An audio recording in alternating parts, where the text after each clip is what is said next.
Zee 24 तास एक पाऊल पुढे। औरंगाबादकरांनीही कसाबच्या फाशीचं स्वागत केलंय। आमचे प्रतिनिधी विशाल करोळे यांनी औरंगाबादकरांशी केलेली ही बातचीत।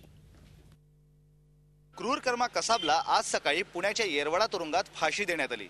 फाशीच्या या निर्णयाचं नागरिक मोठ्या आनंदात स्वागत करतायत। आपल्यासोबत औरंगाबादमध्ये काही नागरिक आहेत, त्यांना विचारूया काय त्यांच्या प्रतिक्रिया आहेत। कसाबलाच फाशी देण्यात आली आहे। निश्चित आनंद सगळ्यांना आहे, कारण इतका क्रूर कर्मा ज्याने इंडियामध्ये येऊन इतका अत्याचार केला, त्याने गोळीबार केली, हिंसाचार केला, त्याला फाशी देण्यात आली।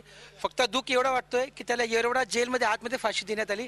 त्याला जिथे त्याने तो मुंबईमध्ये हिंसाचार केला होता तिथे त्याला फाशी देण्यात यायला पाहिजे होती। त्याला भर रस्त्यावर फाशी देण्यात यावी अशी नागरिकांचं म्हणणं आहे। तुमची काय प्रतिक्रिया? त्याला फाशी जी आहे ना सगळ्या पब्लिकच्या समोर द्यायला पाहिजे होती, म्हणजे परत कोणी हिंमत करणार नाही असं सगळ्यांना वाटतं। एक सरकारचा चांगला निर्णय, उशिरा का न होईना एक चांगला निर्णय घेण्यात आला। उशिरा का होईना सरकारने चांगला निर्णय घेतला असं लोकांचं म्हणणं आहे। आपण काय सांगाल?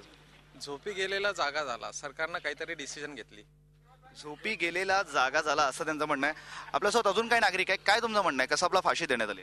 आनंद झाला। न्यायप्रणाली अशी आहे की उशिरा का होईना पण त्या ठिकाणी निकाल लागलेला आहे, त्या गोष्टीचाच आनंद आहे आपल्याला। उशिरा का होईना निकाल लागला, उशिरा का होईना फाशी झाली आणि फाशी झाली हे चांगलं झालं, त्यामुळे लोक आनंद व्यक्त करतायत आणि यापुढे अशा बाबतीचे सर्व निर्णय सरकारने लवकरात लवकर घ्यावे अशी प्रतिक्रियाही ते देत आहेत। झी 24 ताससाठी व्हिडिओ जर्नलिस्ट मोहम्मद तौकीबसह विशाल करोळे, औरंगाबाद। झी 24 तास एक पाऊल पुढे।